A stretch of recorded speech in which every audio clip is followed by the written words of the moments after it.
రాష్ట్ర ప్రభుత్వం శ్రీ అమరజీవి పొట్టి శ్రీరాములు గారి పేరు మీద ఉన్నటువంటి యూనివర్సిటీ పేరుని తొలగించి వేరే ఒక పేరు పెట్టడం కోసం నిర్ణయం తీసుకోవడం జరిగింది. హైదరాబాద్లో 1985వ సంవత్సరంలో అప్పటి ప్రభుత్వం పొట్టి శ్రీరాములు గారి యొక్క విశిష్టతను భావితరాలకు తెలియజేయడం కోసానికి, వారి యొక్క పోరాటాలు ముందు తరాలు వారు స్మరించుకోవడం కోసానికి ఆ యొక్క యూనివర్సిటీకి ఆ పేరు పెట్టడం జరిగింది. నేడు తెలంగాణ రాష్ట్ర ప్రభుత్వంలో ఉన్న ప్రభుత్వం ఆ యొక్క పేరును తొలగించి పొట్టి శ్రీరాములు గారి పేరు కోసానికి తొలగించాలని చూస్తున్నాయి. ఇట్టి కార్యక్రమాన్ని మేమందరం కూడా ఆర్యవైశ్య యువజన సంఘం తరఫున తీవ్రంగా ఖండిస్తున్నాము. గవర్నమెంటు వెంటనే ఆ ఉత్తర్వులను ఉపసంహరించుకొని యథావిధిగా అమరజీవి పొట్టి శ్రీరాములు గారి పేరు మీద విశ్వవిద్యాలయం కొనసాగించాలని కోరుకుంటున్నాం. అమరజీవి పొట్టి శ్రీరాములు గారంటే ఒక ప్రాంతానికో ఒక రాష్ట్రానికో చెందిన వ్యక్తి కాదు. అతను దేశానికి స్వాతంత్రం తీసుకొచ్చే విషయంలో మహాత్మా గాంధీ గారితో పాటు స్వాతంత్ర పోరాటంలో పాల్గొనడం జరిగింది. ఉప్పు సత్యాగ్రహంలో, క్విట్ ఇండియా ఉద్యమంలో 3 సార్లు జైలు పాలు అయినటువంటి మన పొట్టి శ్రీరాములు గారిని ఒక ప్రాంతానికి ఒక రాష్ట్రానికి పరిమితం చేసి వారి యొక్క ఔన్నత్యాన్ని తగ్గించకూడదని కోరుకుంటూ, మరియు వెంటనే ప్రభుత్వం బేషరతుగా వారి యొక్క పరిస్థితులన్నీ వెనక్కి తీసుకొని అలాగే కొనసాగించాలని కోరుకుంటూ, ఒకవేళ అటువంటి పరిస్థితులు చేయకపోతే ఈ యొక్క కార్యక్రమాన్ని ఇంకా ఉధృతం చేస్తామని, ధర్నాలు కొనసాగిస్తామని ఆర్యవైశ్య యువజన సంఘం తరఫున తెలియడం జరుగుతుంది. పొట్టి శ్రీరాములు గారంటే ఓన్లీ ఆర్యవైశ్య సంఘానికి సంబంధించిన కారు. అతడు హరిజనోద్యమానికి కూడా పునాదులు వేసి ఆ యొక్క కార్యక్రమం కోసానికి కూడా చాలా పాటుపడ్డ వ్యక్తి.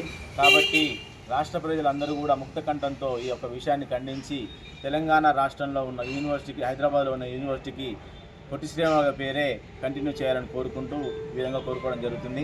జై వాసవి, జై హింద్, జై తెలంగాణ.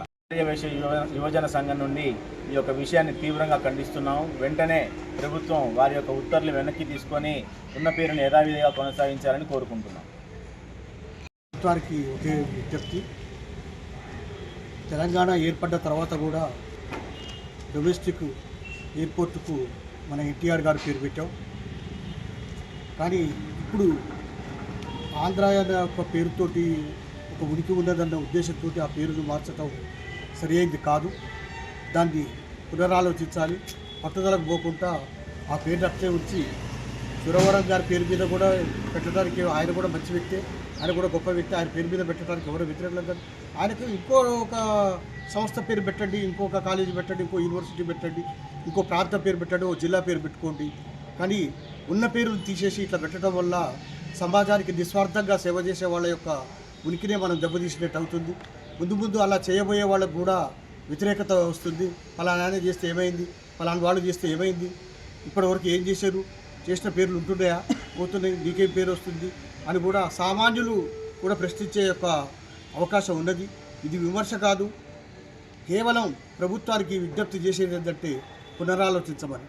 లేకపోతే హై కమిషన్ చేసుకొని ప్రతిపక్షాలతో కూర్చొని అందరూ పెద్ద పెద్ద వాళ్ళంతా కూర్చొని ఒక మీటింగ్ ఏర్పాటు చేసుకొని సరైన నిర్ణయం తీసుకునే అవకాశాన్ని చూడాలని ప్రభుత్వానికి